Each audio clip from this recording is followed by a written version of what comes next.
Alright, just got through watching the excellent card from Osaka, Japan.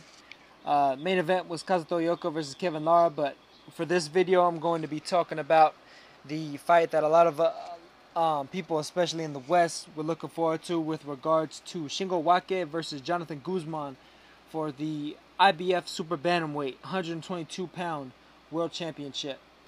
This is the title that Carl Frampton wound up vacating as he moved up in weight in order to face Leo Santa Cruz.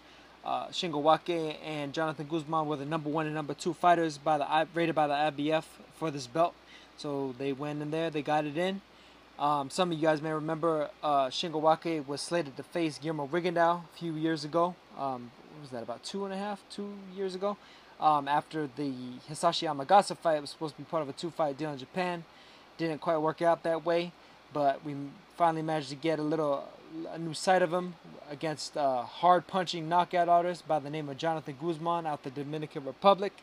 And he went over there and he pretty much did the job. Just an excellent fight between these two.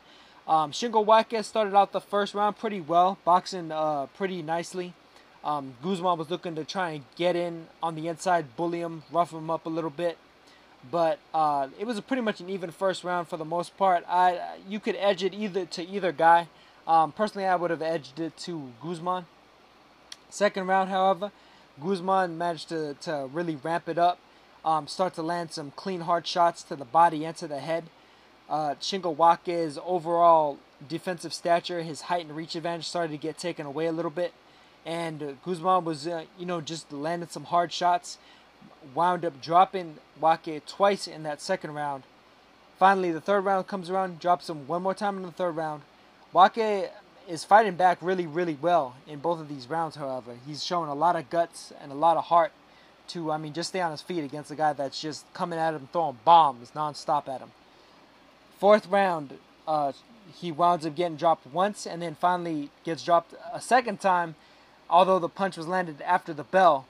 He also takes a head clash. I believe, actually, it was in the third round, if I'm not mistaken, that he actually wound up, there was a clash of heads that opened up a really nasty cut on the right cheek of Shingo.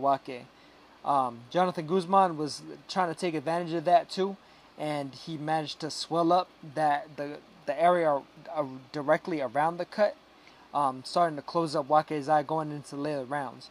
In the 5th and the 6th round, however, Wake started to mount a little bit of a mini comeback with landing clean, short right hooks.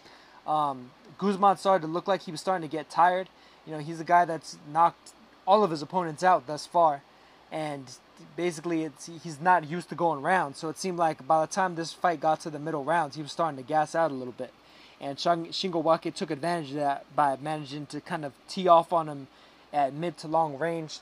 Clean right hooks, clean left hand leads over the top. Just good work from Shingo showing a lot of skill and a lot of craft and being able to fight back after being hurt so badly in the early rounds. Finally, Shingo wound up being stopped on cuts in the 11th round after several more back and forth rounds between these two, where both guys were landing clean, heavy shots, and it wound up we wound up with a cut over Shingo left eye to go along with the big gash caused by the head clash under his right eye. By that time as well, Shingo managed to open up, or not open up, but close up Johnathan Guzman's left eye. And it appeared as though Johnathan Guzman might have had either a fractured or some sort of other swelling on the left side of his jaw. The left side of his jaw was really badly swollen, it appeared, in the later rounds of that fight. But the ref wound up stopping it based off of just the overall damage, the cuts, and the facial damage to Wake's face, in spite of the fact that he hadn't been dropped again. And, just a solid win for Johnathan Guzman. He's now the new IBF Super Bantamweight champion, stamping his name amongst, some other potential stars at Super Bantamweight. You got the WBC champion, Hugo Ruiz. You got the Ring Magazine and WBA champion in Guillermo Rigondeaux, and you have the WBO champion in Nino Donaire, who's probably going to be fighting Cesar Juarez in a rematch coming up fairly soon. So we have several great, possible opponents for Guzman. I'd be willing to see him against any of these guys. He's an action fighter, an all-out slugger, knockout artist that's looking to make fun fights in every fight. And I think that this fight with Shingo Wake managed to be a great experience for him. You know, what the first fight to almost take him the distance went through 11 and a half rounds essentially before managing to stop Wake.